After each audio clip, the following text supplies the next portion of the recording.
Himalaya Quista Pro has superior protein whey. The healthy way to fitness. Sir, एक तरफ भारत जोड़ो यात्रा, दूसरी तरफ जन आक्रोश रथ, क्या कहेंगे? देखिए, राजस्थान में पिछले 4 साल के कांग्रेस के कुशासन और कुराज में जिस तरह की परिस्थितियां बनी हैं, राजस्थान जिस तरह से माफियाओं के हवाले कर दिया गया, राजस्थान जो कभी रानी पद्मिनी के जौहर से जाना जाता था, मीरा के भक्ति संगीत से जाना जाता था, पन्ना धाय और गोरा धाय के बलिदान से जाना जाता था, कर्मा की भक्ति से जाना जाता था, हाड़ी रानी के बलिदान से जाना जाता था, वो राजस्थान आज देश और दुनिया में महिलाओं के प्रति होने वाले सबसे ज़्यादा अपराधों वाले प्रदेश के रूप में पहचान बना रखा है। वो राजस्थान जिसे शौर्य की धरती, जिसे पौरुष की धरती, जिसे बलिदान और वीरता की धरती के रूप में पहचाना गया, इतिहास के पन्नों में लिखा गया, उस राजस्थान को, राजस्थान की मर्दानगी को, जिस राजस्थान ने इस देश की संस्कृति के मानबिंदु गाय, गंगा, गौरी, गीता, इन सब के रक्षा के लिए अपनी पीढ़ियों को कुर्बान किया था, उसी राजस्थान में राजस्थान सरकार का सबसे वरिष्ठ मंत्री लोकतंत्र के मंदिर में विधानसभा के पटल पर खड़े होकर के ये कहता है कि राजस्थान में रेप ज़्यादा इसलिए होते हैं कि राजस्थान मर्दों का प्रदेश है। मुझे इससे बड़ा दुर्भाग्यपूर्ण बयान कुछ नहीं हो सकता। राजस्थान की जिस तरह के हालात हैं, राजस्थान को कर्ज में धकेल दिया गया है। हर जन्म लेने वाला बच्चा अपने सिर पर 85,000 रुपये का अनुमानित कर्जा लेकर के आता है। ऐसी परिस्थिति में जब राजस्थान की सरकार ने राजस्थान को भ्रष्टाचार की अग्नि में झोंक रखा है, नीचे के धरातल से लेकर के ऊपर तक सब जगह भ्रष्टाचार व्याप्त है और सरकार के मुखिया, सरकार के मुख्यमंत्री खुद भ्रष्टाचारियों को संरक्षण दे रहे हैं। भारतीय जनता पार्टी के नेतृत्व ने तय किया है कि जो मन में लोगों के आक्रोश है, सामान्यतः जब सरकारें बनती है, सरकार काम करती है, कुछ लोगों के मन में उसको लेकर के नाराज़गी हो सकती है, कुछ हद तक हो सकती है, लेकिन इस बार राजस्थान की जनता के मन में एक गुस्सा है। इस गुस्से को, इस आक्रोश को एक जन आक्रोश के संकलन के रूप में एकत्रित करके, ज्वालामुखी के रूप में फट करके इस कांग्रेस की सरकार को हमेशा हमेशा के लिए उखाड़ फेंकने के लिए राजस्थान भारतीय जनता पार्टी ने ये यात्रा प्रारंभ की है। जहाँ तक भारत जोड़ो यात्रा का प्रश्न है, भारत जोड़ो यात्रा बेशक राजस्थान में आ रही है, लेकिन मैं चाहूँगा कि आने से पहले श्री राहुल गांधी जो भारत जोड़ने के लिए निकले, हालांकि कांग्रेस पार्टी का इतिहास उठा करके देख लीजिए, जो भारत को तोड़ने वाले लोग हैं, आज़ादी के समय में उन्होंने भारत का विभाजन स्वीकार किया, वोट बैंक की राजनीति, वोटों के लालच के चलते हुए उन्होंने समाज को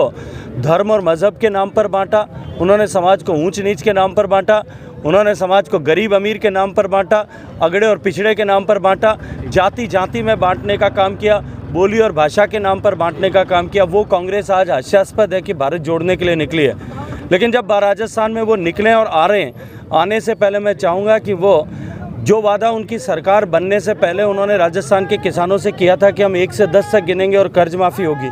वो वादा पूरा करके आएँ। जो वादा उन्होंने राजस्थान के युवाओं से किया था कि हम बेरोज़गारी भत्ता देंगे, उसका हिसाब किताब पूरा करके आएँ। जो वादा उन्होंने राजस्थान के माँ बेटियों से किया था, महिलाओं से किया था कि हम सलामती का शासन देंगे, हम सुरक्षा देंगे,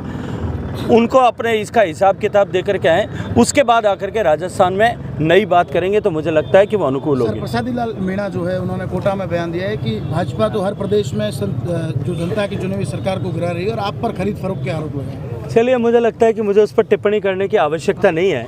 क्योंकि पहले भी जब कभी इस तरह के आरोप माननीय मुख्यमंत्री जी ने लगाए हैं, डोटासरा साहब ने लगाए, जब राजस्थान में 2020 का अंतर्द्वंद कांग्रेस में उभार पर आया था, उस समय जिस तरह के आरोप लगाए गए थे, मैं तो एक बात पूछना चाहता हूँ कि जो 20 लोग आपके छोड़ करके आपके साथ में गए थे, दिल्ली में 35 दिन रहे और आप सरकार को लेकर के जैसलमेर में बंद थे, वो 20 लोग वापस आपके घर में आ गए। उसमें से 5 लोगों को आपने मंत्री भी बनाया। उनमें से किसी एक ने भी आकर के बयान दिया कि हमने उनको खरीद फरोख्त का कोशिश किया है। उन्होंने किसी ने भी ये आकर के कहा कि हमको जबरन रोका गया था। उन्होंने किसी ने भी आकर के ये कहा कि हमें किसी तरह से सरकार तोड़ने के लिए उकसाया गया था। उन्होंने सबने ये बयान दिया कि हम तो अपने पार्टी के आला कमान से मिलने के लिए गए थे। अब ये अलग बात है कि आला कमान से वो 35 दिन तक नहीं मिल पाए, तो इसको लेकर के अपनी विफलता का ठीकरा दूसरों पर छोड़ने के प्रयास से अतिरिक्त ये कुछ भी नहीं। सर, G20 की बात करें, G20 में अभी इंडोनेशिया से अब भारत को अध्यक्षता मिली है 1 दिसंबर को औपचारिक रूप से। क्या लगता है किस तरह से जो है वो भारत को मेजबानी का मौका मिला, कितना देश का जो है पूरे वर्ल्ड में नाम होगा? देखिए, निश्चित रूप से पिछले 8.5 साल में माननीय मोदी जी की विदेश नीति के चलते जिस तरह से व्यक्तिगत संबंध उन्होंने बनाए, उसके चलते भारत का सम्मान विश्व पटल पर बहुत बढ़ा है। और माननीय प्रधानमंत्री जी ने जो कहा कि हम अब तक विश्व के सारे ऐसे देश, हम सभी लोग क्योंकि अभावों में रहते थे और अभावों में रहने के कारण से हमें संसाधनों को लेकर के,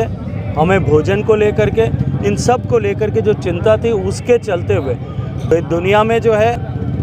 अभावों की जनित कंपटीशन था। लेकिन अब दुनिया बदल चुकी है। अब हमको इससे आगे बढ़ कर के किस तरह से सबका साथ और सबका विकास विश्व भर में हो, इस दृष्टिकोण से सोचने के लिए काम करना है। कल तक जो लोग गद्दार थे वो आज एसेट्स बन चुके हैं, उसको लेकर क्या कहेंगे? चलिए, तो इससे पहले मैंने टिप्पणी की है, कल तो गद्दार थे। देखिए, जब पहली बार इस तरह का फ़ोटो छपा था कि हाथ ऊंचे करके और दिखाया जा रहा था, 2019 में, आपको याद दिला दूं, 18 की सरकार बनने के ठीक बाद में, उसके कुछ दिन बाद में असंतोष शब्द निकला था और अनुभवी और गैर अनुभवी ऐसे शब्द निकले थे। जब दूसरी बार हाथ उठाए गए, उसके बाद में नाकारा निकम्मा निकला। दूसरी बार नाकारा निकम्मा के बाद में जब तीसरी बार हाथ उठाए गए, उसके बाद में गद्दार निकला। अब चौथी बार हाथ उठाए गए, अब की बार क्या निकलेगा ये तय है।